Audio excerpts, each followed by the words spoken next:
तपतशिला के ऊपर जब ये प्राणी वहां तड़फ रहे थे प्रथम सतयुग में, हाहाकार मची हुई थी। उस समय परमेश्वर पूर्ण ब्रह्म स्वयं अपने ही पुत्र जोगजीत का रूप धारण करके इस काल के 21 ब्रह्मांड के जुरिडिक्शन में प्रवेश किया और इसमें प्रवेश होने का एक ही रास्ता, एक ही गेट इसने छोड़ रखे हैं। ज्यों ही परमात्मा वहां आकर खड़े हुए उस तपतशिला के ऊपर,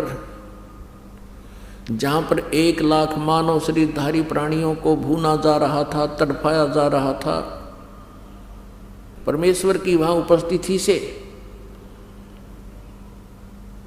उन सभी प्राणियों को एकदम शांति होगी। तपतशिला ज्यों की त्यों सुलग रही है, लेकिन उसकी आंच, उसकी हीट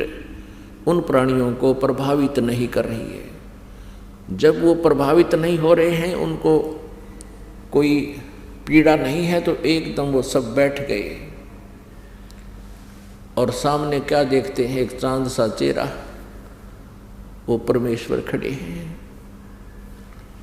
अब सभी प्राणियों को आभास हो गया कि ये भगवान आ गए हैं, तभी तो हम शांत होगी, हमारे कोई जलन रही नहीं अग्नि की। सभी ने करबद्ध होकर कहा, हे प्रभु, हम ये कौन से पाप का दंड भोग रहे हैं? तब परमेश्वर ने उनको बताया कि ये जो तुम दंड भोग रहे हो, ये तुम्हारा इस काल के लोक में किया हुआ कर्म का दंड नहीं, ये तुमने सतलोक में उस सनातन परम धाम में, शाश्वत स्थान में एक ऐसा घोर अपराध किया था जिसका दंड तुम यहाँ भी भोग रहे हो, और इसके बाद फिर तुम जाओगे 84 लाख योनियों में गधे कुत्ते सूअर बनोगे। उसी पाप के कारण तुम यहाँ फंसकर ये कष्ट उठा रहे हो। तब परमेश्वर कबीर जी ने, अर्थात जोगजीत रूप में उपस्थित परमात्मा ने कहा कि तुम काल के जाल में फंसे हुए हो। उन सभी आत्माओं को परमात्मा कबीर जी ने सृष्टि रचना सुनाई और जो हमने अपराध किया था वो याद दिलाया, अपनी शक्ति से, अपने आशीर्वाद से उनको दिव्य दृष्टि प्रदान की और पिछले जो भी सचखंड में उन्हें गलती की थी वो as a film, as a trailer वो बैकग्राउंड दिखाई दी। सभी ने अपनी गलती को स्वीकारा और कान पकड़ा, हाथ जोड़े, हे प्रभु हमसे गलती बन गई, घोर अपराध किया हमने, और ये कष्ट जो हमें दिया जा रहा है ये भी कम है उस अपराध के प्रतिफल में। हे भगवान हमें बचा लो काल के जाल से, हमें यहाँ से ले चलो सतलोक में, या तो दुख ही दुख है। अपनात्माओं, जब तक ये प्राणी यहाँ इस माहौल में सेट हो रहा है तो इसको कोई प्रॉब्लम नहीं। कोई मंत्री बन रहा है, कोई मुख्यमंत्री बन रहा है, कोई प्रधानमंत्री बना है, कोई राष्ट्रपति बना है, और छोटे मोटे भी पति बने बैठे हैं, जैसे कोई IAS अफसर है, IPS है, या कोई और अधिकारी है, या वैसे भी कोई जिसका 2 रोटी का साधन ठीक है, कोई फैक्ट्री लगा रहा है, या वैसे अपना ठीक गुजारा है, ज़मीन है, कोई दुकान है, मजदूरी करके भी कोई ठीक अपना गुजारा टाइम पास कर रहा है। तो इस माहौल को वो बिल्कुल अच्छा मान रहा है। अब अच्छा तो मानेगा क्योंकि ये जीव संज्ञा में है और जीव की इतनी ही सोच है। अब पीव आता है, परमेश्वर आता है और हमें वो याद दिलाता है कि इस झूठे सुख को सुख कहे तू मान रहा मनमोद, ये सकल चबीना काल का, कुछ मुख में कुछ गोद। तो यहाँ तो परमात्मा कितना ज्ञान देते हैं, हमारा बहुत ही कम गले उतरता है। और जब हम कष्ट में होते हैं, जब हमारे ऊपर आपत्ति होती है, फिर हम स्वीकार करते हैं, जैसा भी उनको मार्गदर्शन दिया जाता है वो स्वीकार कर लेता है। अब जैसे कोई किसी देव की पूजा करता है,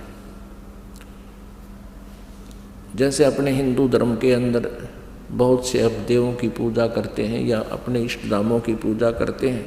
उनको यदि आज ये कहा जाए कि ये साधना तुम्हारी ठीक नहीं है,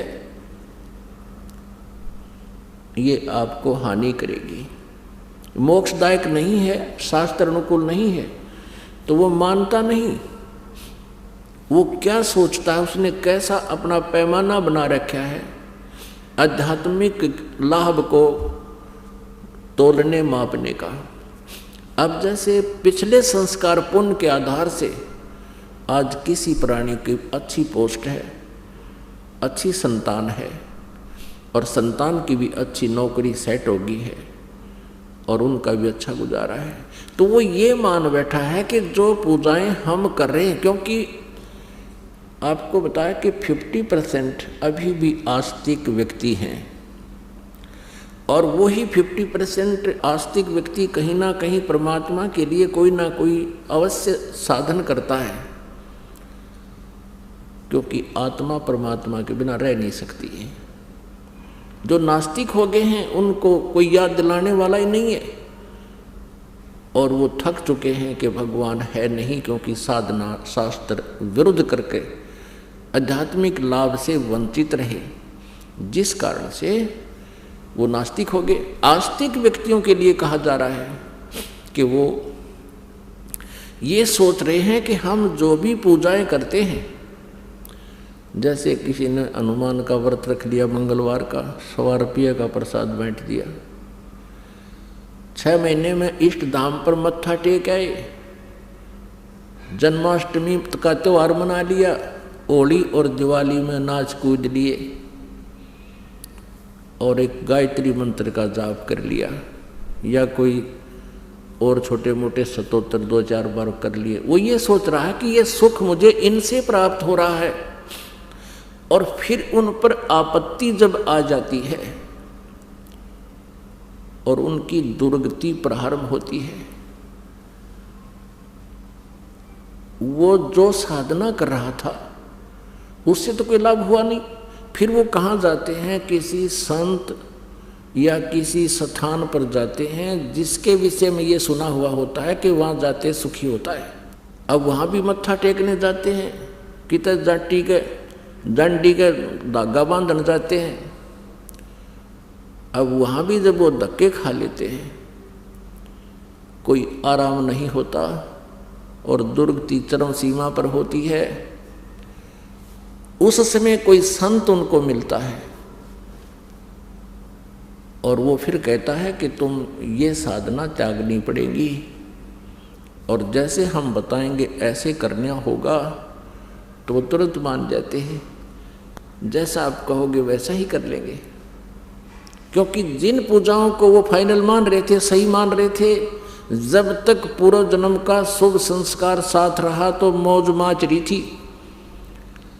और जब वो बैटरी डिस्चार्ज हो ली, आगे चार्जर ठीक लगा नहीं, यानी शास्त्र अनुकूल साधना मिली नहीं, और पूर्व जन्म जन्मांतर के कोई शुभ संस्कार इकट्ठे थे, वह बैटरी चार्ज थी। अब वो चार्जर ठीक ना लगने से वो पूर्व जन्म की बैटरी डिस्चार्ज होगी, वो पुण्य समाप्त हो गए। और जब तक वो बैटरी चार्ज थी, इन्वर्टर की चार्जर बेशक मत लाओ, तो भी वो अपना काम प्रॉपर कर रही होती है, ट्यूब भी जग रही होती है, पंखा भी चल रहा होता है, बस नो प्रॉब्लम। और किसी बुद्धिमान को पता है कि तुम चार्जर लगाओ तुम्हारा चार्जर नहीं लगा है, वो मान जाते हैं तो उनकी बैटरी ठीक चार्ज होती रहती है, फिर आपत्ति नहीं आती समय आने पर। और जो नहीं मानते हैं